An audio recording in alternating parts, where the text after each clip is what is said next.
Welcome to this quick guide on activating and pairing your camera with a tracker. To activate your camera, go to the top toolbar and select Setup. On the Tracker Setup page, select Add New Tracker from the top right corner, choose Camera, and enter your camera serial number, which doubles as the activation code. Click Continue and you will see a success message once the camera is added to your account. There are 3 ways to pair your camera with a tracker.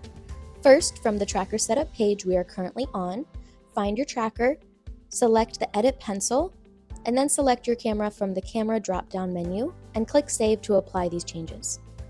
When we navigate to the map page, we'll see a camera icon showing that the camera is paired with this tracker.